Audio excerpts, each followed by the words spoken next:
નમસ્તે, હું આર્શવી પદ્મિન બુચ અને હું દાદીની સૌથી નાની પૌત્રી ઓન પેપર, બટ હકીકતમાં દાદી મારા ઇનિશિયલ કેઓટિક ટીનેજ યર્સના બેસ્ટેસ્ટ ફ્રેન્ડ. ને સાચું કહું તો as a single child she was the closest I had as a sibling. અમારી કોમન તદ્દન પ્રિય વસ્તુઓ ટીવી જોવાનું, ચોકલેટ ખાવાની, ટેસ્ટી ખાવાનું, નવલકથા વાંચવાની. હું વાંચું એનિડ બ્લાઇટનની બુક્સ, એ વાંચે સુધા મૂર્તિ કાં તો હસીદ દાદાની બુક્સ. હું જોઉં ટોમ એન્ડ જેરી, કાર્ટૂન, શિનચેન, એ જોવે ટીવી.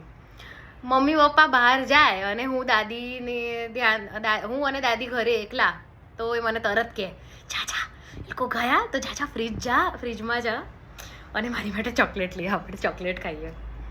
એટલે અમે ખૂબ મજા કરતા, પણ સાથે સાથે અમારા વચ્ચે એકદમ ટક્કરની લડાઈ થતી. સિબલિંગની જેમ એમને તોફાન કરીને ચીડાવવું. એટલે એમને જ્યારે ટીવી જોવું હોય, હું આવીને રિમોટ પર કબજો કરી લઉં અને કાર્ટૂન લગાડી દઉં. મારે એમની માટે અગર પૂડા બનાવવાના હોય, સ્પેશિયલી જ્યારે મમ્મી પપ્પા બહાર ગયા હોય, તો મને કે આ શું મને પૂડા આપે છે, તું મને ટેસ્ટી ખાવાનું આપ કહી. અને હું આમ કહું કે મને નથી આવડતું બનાવતા ટેસ્ટી ખાવાનું. મારી ફેમસ ફાઈની ઇંગ્લિશ બુક્સ લઈને છે ને જોરથી મારી સામે વાંચે, એમ કહેવા માટે કે મને પણ ઇંગ્લિશ આવડે છે. તમારા વચ્ચે તું મેમે ચાલતા રહે.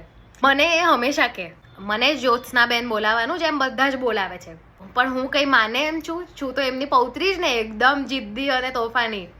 એટલે પછી મેં આમ મધવચ્ચેનો રસ્તો કાઢ્યો. ના, મેં કીધું ના તમારું ના મારું, હું તમને દાદીબેન બોલાવીશ, હે ને દાદીબેન. એટલે ખડખડાટ હશે, કેમ કે એમને ખબર પડી ગઈ કે એમને કોઈ ટક્કરનું મળ્યું છે. સ્કૂલથી જેવી પાછી આવું એટલે ફર્સ્ટ થિંગ ટુ ડુ દાદી પાસે જવાનું, એમને જોરથી હગ આપવાની, જાદુની ઝપ્પી, એમના ગાલ ખેંચવાના અને થોડા ચીડાય પણ મને કરવા દે. કદાચ એમને પણ ગમતું હતું. પેલો મુન્નાભાઈનો ડાયલોગ જે હતો ને, ફેમસ ડાયલોગ, એને મેં રિક્રિએટ કર્યો હતો દાદી માટે. હું એમને કહું કે છાશ પીવાનું, કેરમ રમવાનું, ટીવી જોવાનું, મજાની લાઈફ, દાદીની લાઈફ.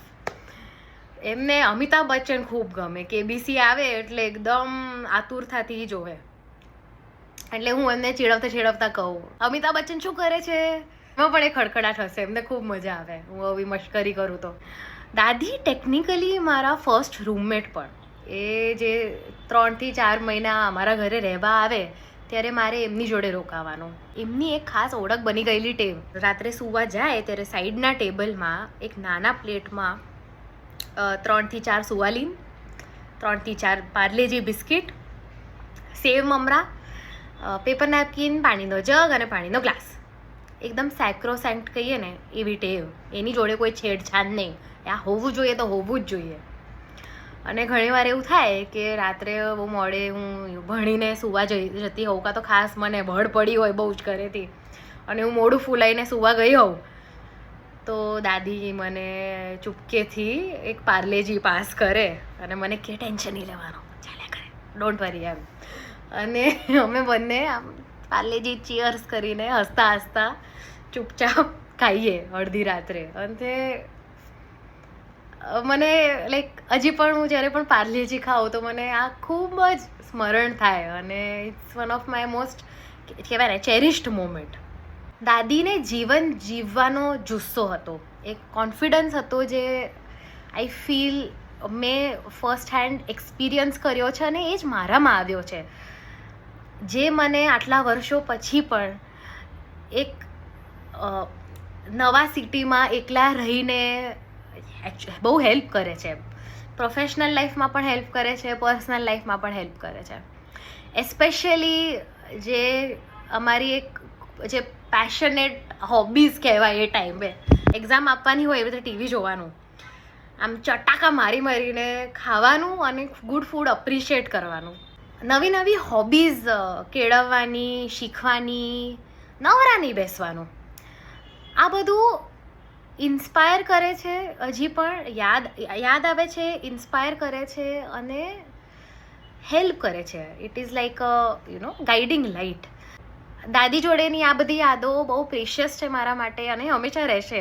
અને આની સાથે સાથે એમની આ લાઈક ચાદર, ઓલ્સો એમની જે કુકબુક છે પારિતોષ વાનગીનો, એ આ લાઈફ સ્ટેજમાં હું જ્યાં પણ જોઉં, આગળ જઈને કેટલા પણ સિટીઝ બદલું, મારી જોડે હંમેશા રહેશે.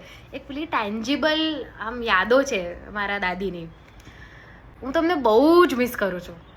અને હવે તો મને ટેસ્ટી પોળા પણ બનાવતા આવડી ગયા છે, ટેસ્ટી ખાવાનું પણ બનાવતા આવડી ગયું છે. પણ તમે નથી.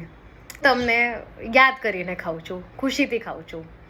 અને ઓલવેઝ ગ્રેટફુલ એન્ડ થેન્કફુલ કે તમે મારા દાદી હતા. Thank you very much. નમસ્તે.